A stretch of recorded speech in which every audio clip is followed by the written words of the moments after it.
free will and karma in the future of human evolution. There are certain far-reaching questions of karma which are difficult to answer or even approach in any way without touching on certain important mysteries of our world existence, and this I intend to do today. These questions mainly relate to our ability to influence karma, especially other people's karma. In other words, to the possibility of changing the direction of karma to a greater or lesser extent. Such questions may arise or else be resolved out of what has been said and illuminated from different angles, or followed through in other ways. We might ask, what happens in a person's karma when, by reason of his previous acts or experiences, a necessity for illness has arisen to compensate for these acts and experiences? And this person is actually healed through human assistance by means of remedies or other intervention. What does this signify, and how does it relate to an in-depth view of the law of karma? I will say right away that in order to deal with just a few of the major points of this question, I will need to touch on things that are very far removed from today's scientific thinking, as well as from the general concepts held by people in our time. Things that can only be discussed among anthroposophists, as it were, who are prepared for it in the sense of already having acquired some knowledge about the deeper grounds of existence, and who also have some idea of the deeper reasons behind the phenomena which can only be dealt with in outline today. Nevertheless, I would like to take this opportunity to ask one thing of you. I will have to talk about the deeper foundations of the earth's existence today, and I shall endeavor to express myself as precisely as possible. But it would be wrong to speak in this way in a different context or out of context, and it would lead to one misunderstanding after another. I ask you, for the present time, just to accept it and make no other use of it. I, too, must therefore insist with regard to these things that no one should consider them as teachings which could simply be passed on in some way or other, for it is only the context which justifies such a presentation, and such a presentation is only justified when it is backed by the consciousness that can coin suitable words to express thoughts of this kind. We are going to be concerned with the deeper nature of material existence on the one hand, and the nature of soul existence on the other. It is essential that we acquire a deeper comprehension of what pertains to the soul and to the material world. This is, indeed, necessary for a quite definite reason. For the reason given in the previous lectures, when we said that the human soul can penetrate more or less deeply into matter. Yesterday we characterized the nature of the male by saying that in a man the soul penetrates deeper into matter, while in the female the soul holds back in a certain way and is more independent of matter. We saw that much of karmic experience depends upon how the penetration of the soul into matter takes place. We saw also how certain illnesses in one incarnation appear as the karmic consequences of errors made by the soul in former incarnations when it worked at its deeds, experiences, and impulses. Then, on the way between death and a new birth, the soul acquired the tendency to transform into matter that which was formerly only as a characteristic, a mere influence in the soul, so that it now permeates the body. Because the human being is then permeated by a soul which has also absorbed either the luciferic or Ahrimanic influence, the human substance is damaged in consequence. This is where the illness takes its course. So we can say, quote, "In a sick body there dwells a damaged soul, which has come under a wrong influence, a luciferic or Ahrimanic influence. As soon as these influences are diverted from the soul, the normal relationship of soul and body should come about. In other words, health would be restored, close quote. So we must ask ourselves, quote, what are these two principles of human existence on earth, matter and soul? What is their deeper nature, close quote. Nowadays, people generally imagine that the answer to the questions, quote, of what does matter consist, what is the soul, close quote, would have to be the same all over the world.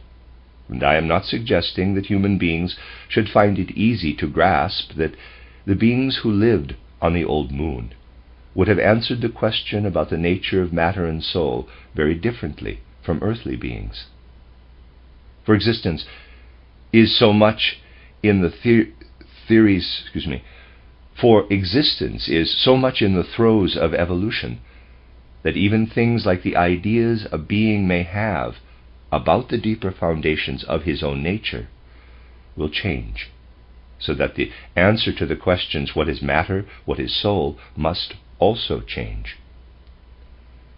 Therefore, it must be clear from the start that any answers given are answers of earthly beings and relevant only to earthly beings. A person will at first judge matter according to what confronts him in the external world, in the shape of different beings and things, and everything which makes an impression upon him in any way. Then he discovers that there are different sorts of matter.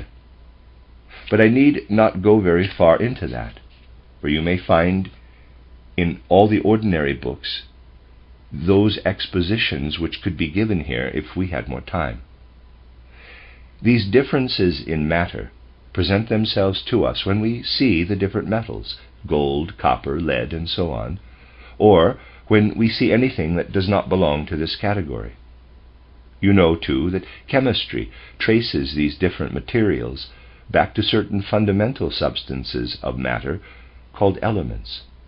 These elements, even in the 19th century, were still considered to be substances possessing certain properties which did not admit of being further divided. But in the case of a substance such as water, we are able to separate it into hydrogen and oxygen. Yet in hydrogen and oxygen themselves we have substances which, according to the chemistry of the 19th century, were incapable of being further divided. One could distinguish about 70 such elements. You will doubtless also know that owing to phenomena which were produced in connection with a few special elements, radium, for instance, and also owing to various phenomena produced in the study of electricity, the idea of the elements has been shaken in many ways. Then it was concluded that the 70 elements or so were only temporary limitations of matter, and that one could trace back the possibility of subdivision to a fundamental substance, which then, through inner combinations, through the nature of its inner elementary being, manifests at one time as gold, at another time as potassium, calcium, and so on. These scientific theories vary, and just as the scientific theories changed in quote, each 50 years, close quote, of the 19th century, so it came about that certain physicists saw in matter certain entities which are charged with electricity. Just as the theory of ions is now in fashion, there will be other fashions in science in the not-too-distant future, and other theories about the constitution of matter. These are facts. Scientific opinions are changeable and must be changeable, for they depend altogether upon those facts which are of significance for one particular epoch. In contrast to this, the teachings of spiritual science have always, and throughout all epochs of earthly civilization, embraced one and the same view about the nature of material existence, about matter. And this will be true for all future earthly civilizations. In order to lead you on to what spiritual science looks upon as the essence of matter, I should like to say the following. You all know that ice is a solid body, not through its own nature, but through external circumstances. It at once ceases to be a solid if we raise the temperature sufficiently. It then becomes a fluid substance. Therefore, it does not depend upon what is in a substance itself as to what form it takes in the external world, but upon the entire conditions of the universe surrounding it. We can then further bring heat to this substance, and out of the water we can, after a certain point, produce steam. We have ice, water, steam, and through the raising of the temperature, we have caused what we may describe as the appearance of matter in manifold forms. Thus we have to distinguish in matter that the appearance it presents to us does not come out of an inner constitution, but that the manner in which it confronts us depends upon the general constitution of the universe, and that one must not isolate any part of the whole universe into individual substances. The methods of modern science cannot reach where spiritual science is able to reach. The science of today can never, by means of the methods at its disposal, bring the substance of ice, which, when the temperature is increased, is first made fluid and then turned into steam, into the final condition attainable on earth, into which every substance can be transmuted. It is not possible today, by scientific means, to produce a set of circumstances to demonstrate, for example, the following. If you take gold and rarefy it as far as it can be rarefied upon the earth, you will finally reduce it to one state or another. If you subject silver to the same process, the same will apply, equally with copper and so forth. Spiritual science can do this because it is based upon the methods of clairvoyant research, and is thus able to observe how, in the spaces between our substances, there is always a uniform substance everywhere, which represents the extreme limit to which all matter is reducible. Spiritual research discovers a condition of dissolution in which all materials are reduced to a common basis. But what then appears there is no longer matter, but something which lies beyond all the specialized forms of matter around us. Every single substance, be it gold, silver, or any other substance, is there seen to be a condensation of this fundamental substance, which is really no longer matter. There is a fundamental essence of our material earth existence, out of which all matter only comes into being by a condensing process. And to the question, quote, what is this fundamental substance of our earth existence, close quote, spiritual science gives the answer, quote, every substance upon the earth is condensed light, close quote. There is nothing in material existence, in any form whatever, which is anything but condensed light. When you know the facts, there is no need to prove theories such as the vibration hypothesis of the 19th century, when it was attempted to represent light by means coarser than light. Light cannot be traced back to anything else in our material existence. Wherever you reach out and touch a substance, there you have condensed, compressed light. All matter is, in its essence, light.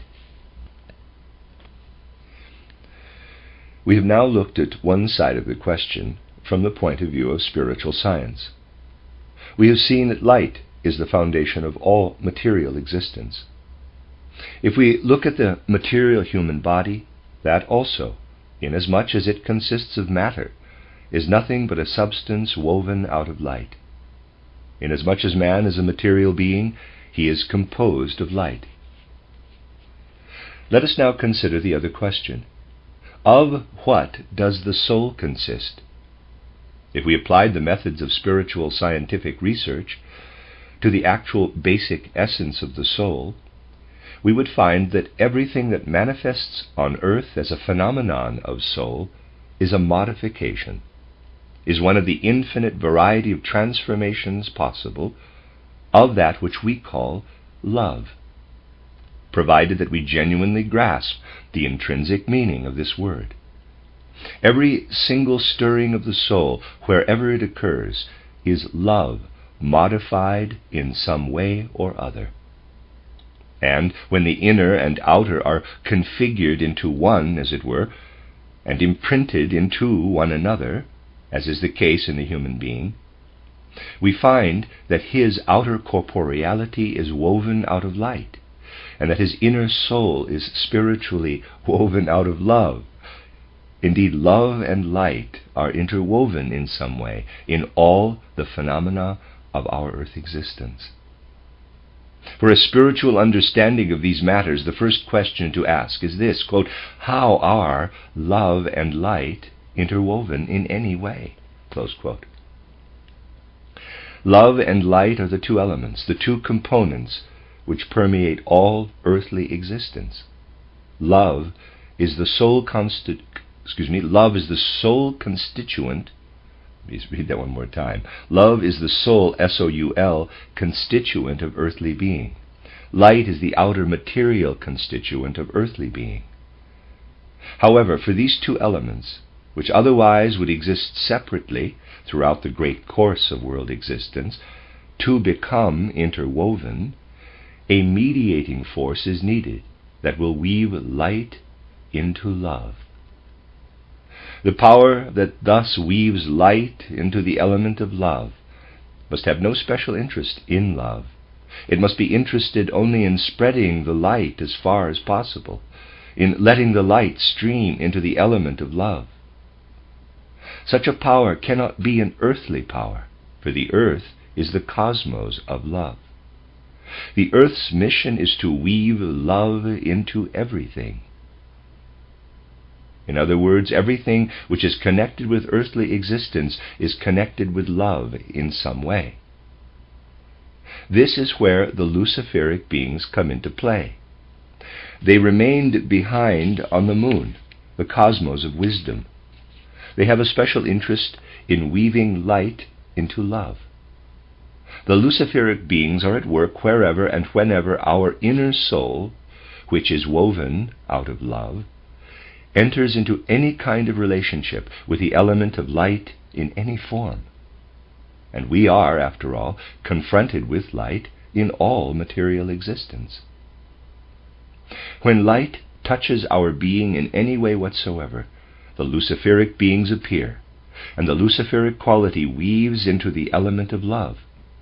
This is how it came about that human beings, over the course of repeated lives, became associated with the Luciferic element. Lucifer became interwoven with the element of love, and all that is formed from love has the impress of Lucifer, which alone can bring us what causes love to be not merely a self-abandonment, but permeates it in its innermost being with wisdom. Otherwise, without this wisdom, love would be an impersonal force in us, for which we could not be responsible. But in this way, love becomes the essential force of the capital I, where that Luciferic element is woven, which otherwise is only to be found outside, in matter. Thus it becomes possible for our inner being, which during its earth existence should receive the attribute of love in its fullness, to be permeated besides by everything that can be described as an activity of Lucifer, and from this side leads to a penetration of external matter, so that which is woven out of light is not interwoven with love alone, but with love that is permeated by Lucifer. When we take up the Luciferic element, we interweave into the material part of our own body a soul, which is, it is true, woven out of love, but into which the Luciferic element is interwoven. It is that love which is permeated with the Luciferic element which impregnates matter, and is the cause of illness working out from within. In connection with what we have already mentioned as being a necessary consequence of an illness proceeding from a luciferic element, we may say that the ensuing pain, which as we have seen is a consequence of the luciferic element, shows us the effect of the working of the karmic law. So the consequences of an act or a temptation coming from Lucifer are experienced karmically, and the pain itself indicates what should lead to the overcoming of the consequences in question. Ought we to help in such a case or not? Ought we in any way to remove what has pressed in from the luciferic element with all its consequences working out in pain? Remembering the answer to our question as to the nature of the soul, it follows of necessity that we have the right to do this only if we find the means, in the case of a person who has the luciferic element in him which caused his illness, to expel that luciferic element in the right way. What is the remedy which exerts a stronger action so that the luciferic element is driven out? What is it which has been defiled by the luciferic on our earth? It is love. Hence, only by means of love can we give real help for karma to work out in the right way. Finally, we must see in that element of love, which has been compromised in the soul realm by Lucifer and caused illness, a force which must be affected by another force. We must pour in love. We must give love, because that which flows in through a deed of love will be helpful. This element of love given as medicine is common to all those approaches to healing which involve the healing of the soul to a greater or lesser extent. All methods of psychological healing are connected in some way with the administering of love. Love is the medicine we give to the other. Love must be the essence of it all, and it surely can be. Even when the psychology involved is straightforward, when all we do is to help another person deal with his depressed state of mind, love is involved. All methods of healing, from the simplest to the more involved methods of healing, which are often referred to, rather amateurishly, as, quote, magnetic healing, close quote, must arise out of love. What does the healer in such a case actually communicate to the one needing to be healed? It is, to use an expression of physics, an, quote, exchange of tensions, close quote.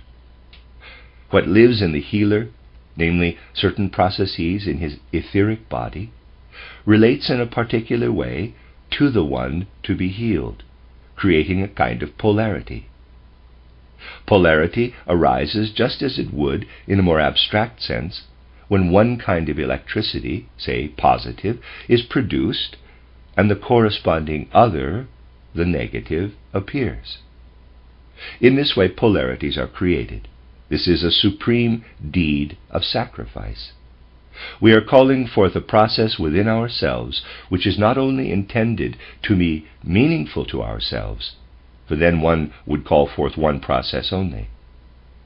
Let me read that again. We are calling forth a process within ourselves which is not only intended to be meaningful to ourselves, for then one would call forth one process only. In this case, however, the process is intended to call forth in the other the polar opposite. This polarity will depend on the contact established between the healer and the person to be healed. When this is produced, when the opposite process is called forth in the other, this is, in the fullest sense of the word, the sacrifice of a power, the transmuted power of love, a deed of love. This is what works in healing, the transmuted power of love. We must be in no doubt, therefore, that any endeavor to heal must be carried by this power of love, or else it will fail. Nevertheless, processes of love need not necessarily enter our conscious awareness. They may well take place in the subconscious. Even the techniques of healing, as one might regard them, for example, the way the hands are applied, are a reflection of a deed of sacrifice. Even in the case of healing processes where the immediate connections are hidden from us, where we cannot observe what is being done, there is a deed of love involved, even if it has taken on the form of mere technique. We can see that we may very well intervene by means of soul-related healing, for the reason that the soul essentially consists of love. Such healing may appear to involve processes which lie at the periphery of human nature, but it is a fact that that which is love in its essence will be enriched by the love it is in need of. Thus, on the one side, we see how we can help, so that after being caught in the toils of Lucifer, the sufferer is able to free himself again. Because love is the fundamental essence of the soul, we may indeed influence the direction of karma. On the other hand, we may ask, what has become of the substance woven from light in which the soul dwells? What has become of the material substance of man that is woven out of light? Take the body, our outer being in its material corporeality.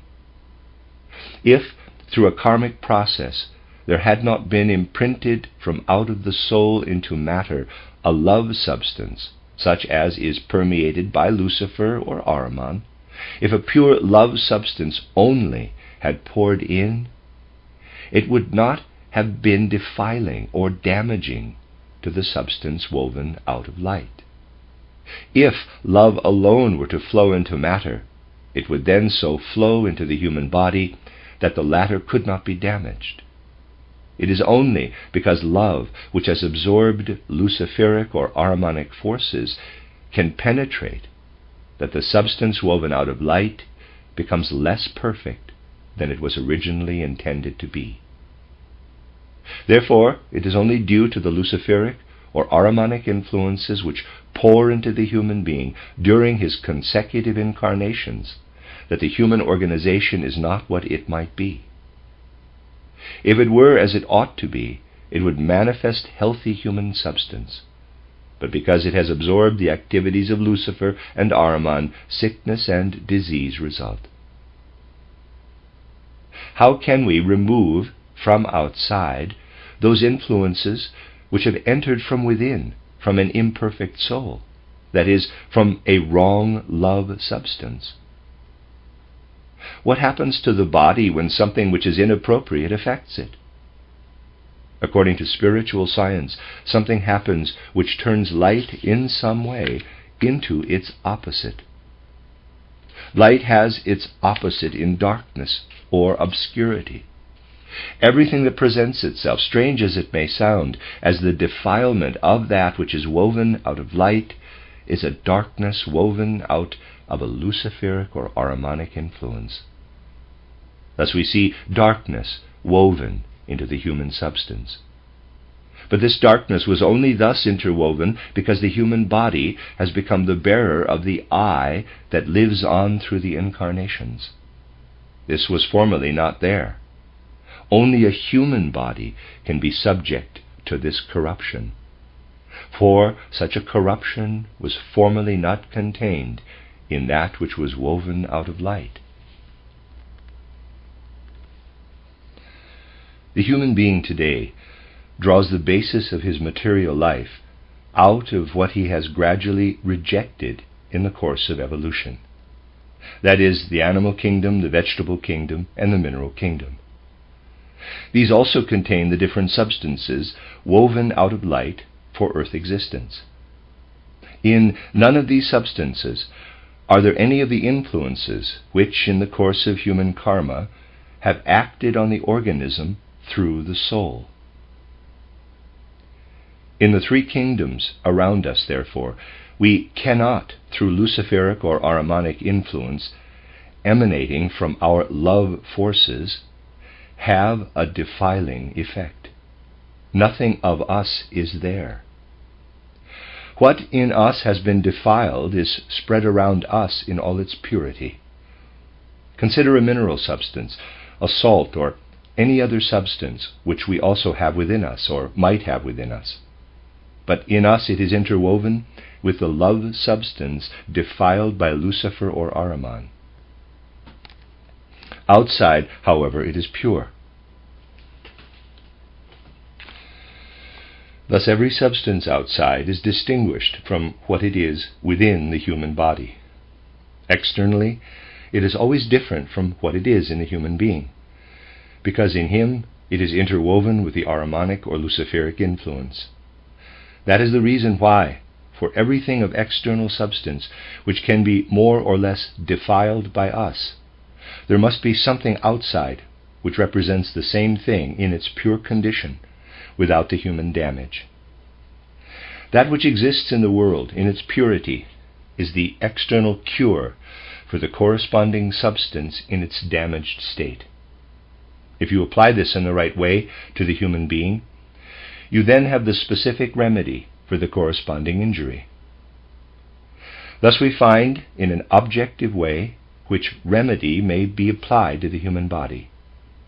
Here is the injury characterized as a specific form of darkness, and that which is not yet dark as the outer woven pure light.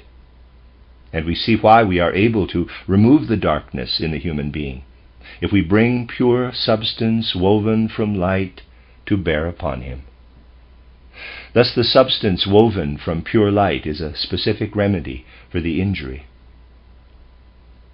Attention has often been drawn to the fact that anthroposophists, in particular, should not fall into the narrow-minded error of denying that in such cases there really is a specific remedy against some injury or other, or which beneficially affects one organ or another. It has often been said that the organism has within it the forces with which to help itself.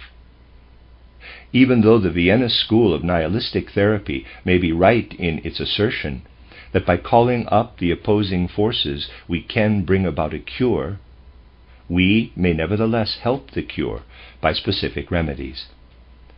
Here we see a parallel which one may describe through spiritual science. From what I have said about diphtheria, for instance, you may gather that the karmic causes have in this case particularly affected the astral body. We find what is most closely related to the astral body in the animal kingdom. You will always find in those forms of illness closely connected with the astral body that medicine, unconsciously driven by a dim impulse, seeks for remedies which originate in the animal kingdom, whereas the remedies for illnesses whose causes lie in the etheric body are sought for in the vegetable kingdom. An interesting lecture might be given about the relation of the purple foxglove to certain illnesses of the heart. These are things which, inasmuch as they are based on truth, are not right for 5 years only, as one doctor states, and then begin to be wrong, as in the case when only external symptoms are taken into consideration. But there is a certain treasure of remedies which can always in some way be traced back to some connection with spiritual science, which have been inherited without any knowledge where they came from. Just as today astronomers do not know that the Kant and Laplace theory originated in the mystery schools of the Middle Ages, so people do not know where these really valuable remedies came from. Causes of illness, which are connected with the nature of the physical body, lead to the use of remedies from the mineral kingdom. Even such analogies can be helpful indicators. We have established now that our connectedness with the world around us makes it possible for us to be helped in 2 ways. On the one hand, through receiving the modified love inherent in healing methods aimed at our soul nature, and on the other through one of the many different forms of modified light inherent in physical healing methods. All healing is accomplished with either inner soul-related means, with love, or with outer physical means, which all represent some form of condensed light. One day, when science will have advanced to the stage of taking seriously the supersensible, when it will have been recognized that all matter is a form of condensed light, then this fundamental principle will throw a spiritual light on all scientific searching for outer methods of healing people. Thus, we can see that the wisdom accumulated over long periods of time about methods of healing in the mystery schools of ancient Egypt and ancient Greece is not mere nonsense, but that there is a sound kernel in all these things. It is not the task of anthroposophy to take sides with any particular school of thought, to say, for instance, that in one school of medicine or another they are administering poison to people.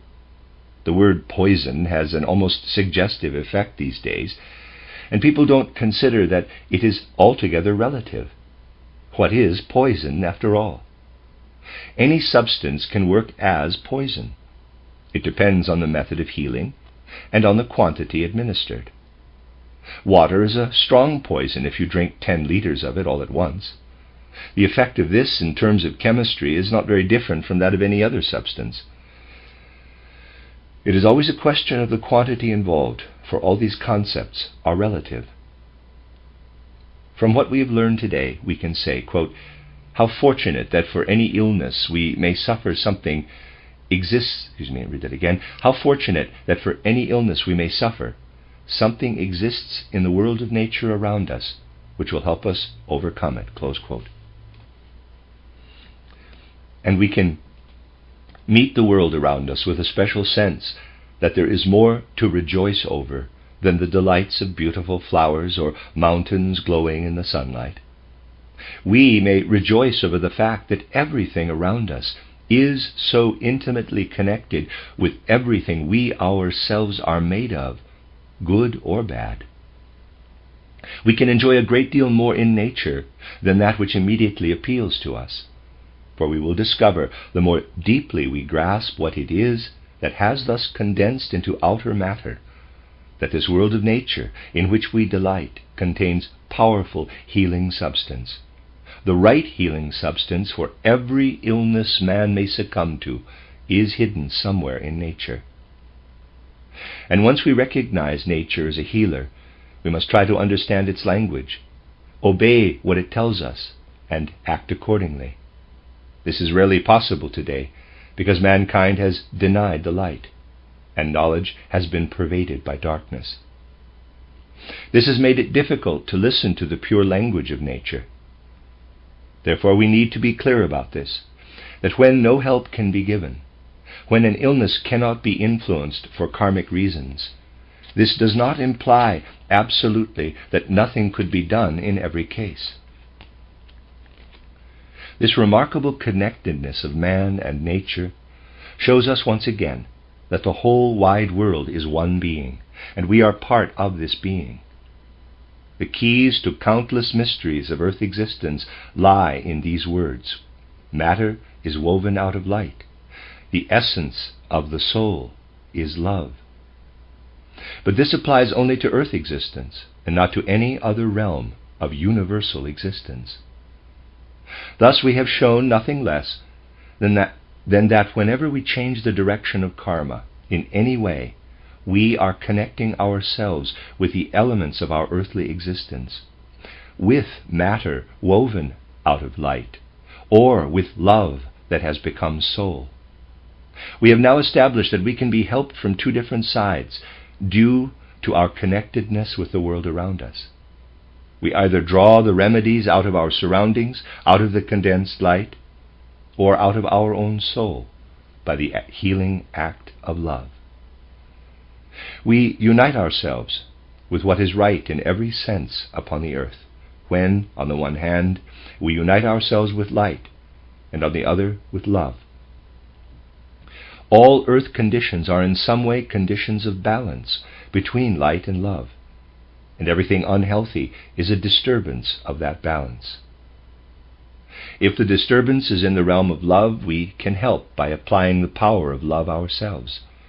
And if the disturbance is in the realm of light, we can help by trying to find that light in the universe, which will dissolve the darkness within us.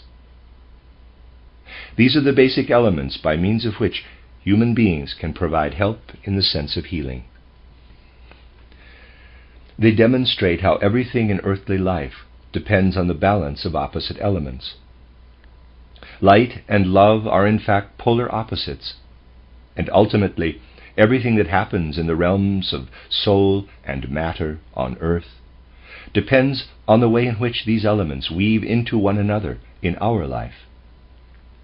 Therefore, it need not surprise us that in all the spheres of human life, evolution continues from epoch to epoch, with a balance inclining first to one side and then swinging back to the other, so that the course of evolution resembles the surging of waves. It goes down and it goes up, and the disturbed equilibrium is forever balanced by the pendulum swinging this way or that. When you consider that throughout human life the state of equilibrium is disturbed in one direction or another, you will find it possible to understand even the most complex processes in civilization. Take a period when certain harmful effects entered into the evolution of mankind, because people only contemplated the inner life and neglected the outer, for example in the Middle Ages. At the high point of mysticism, the external remained unheeded, and this led to all manner of misconceptions. This was followed by an age in which people could not bear mysticism at all, but directed their gaze to the outer world so as to make the pendulum swing to the opposite side.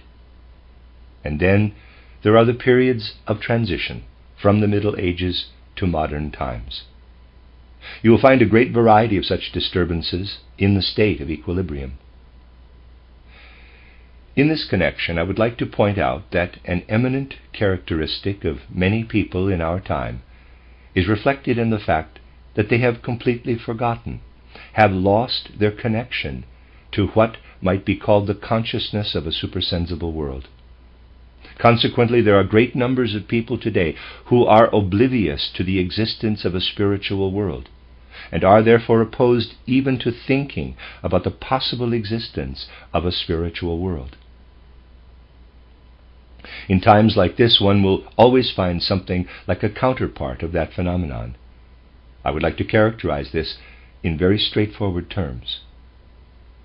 When there are people on the physical plane who become so enmeshed in the sense-perceptible world that they completely forget the spiritual world, the opposite tendency appears among those souls who are living in the spiritual world between death and a new birth, a tendency which works over from the physical into the spiritual plane, impelling them to occupy themselves with the influences which act out of the spiritual world into the physical. It is this which brings about, in the physical world, the intervention by souls who are still in that state before birth. These souls work down into the physical world in any way they can, and they are able to work indirectly through people who are open to such influences from the spiritual world.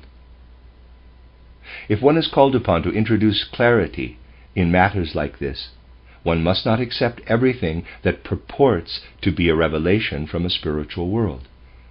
It is not difficult to distinguish the really characteristic cases in which the dead, in order to make the pendulum swing the other way, are anxious to show in a palpable manner that there is indeed a spiritual world. Because there are so many people who are completely in the dark, who have woven so much darkness into the spiritual part of their nature, that they know nothing about the spiritual world, there are among the dead many who have a strong desire to work into the physical world. Such things generally occur when nothing is done deliberately to bring them about on the physical plane. The most typical cases are the ones that happen without any special preparation, and just appear, as it were, as messages from the spiritual world. This is the connection between the two phenomena. On the one hand, the people who are caught up in materialism, and on the other, the desire on the part of those in the spiritual world to send messages to the physical world. You will find much proof of these things collected in the book by our friend Ludwig Deinhardt, titled Das Mysterium des Menschen. It is a systematic survey of a lot of interesting phenomena. Such accounts are very scattered in today's scientific literature. Therefore, it is a good thing to have in this book a collection of these spiritual facts, which are actually very characteristic of one aspect of our age. You will find very aptly described in this book the typical case of a scientist who tried in all sorts of ways to prove the existence of a spiritual world by materialistic methods. I mean the late Friedrich Myers, who after his death was strongly impelled to show mankind by means of communications from the spiritual world and by spiritual means what he had endeavored to do during his life. I told you this to illustrate how in the world and in world affairs we see continual disturbances of the balance, followed by efforts to restore the balance. This continual disturbance and restoration of the balance between the two elements of light and love is fundamental to earth existence. And in human karma, from incarnation to incarnation, both work to restore the disturbed condition.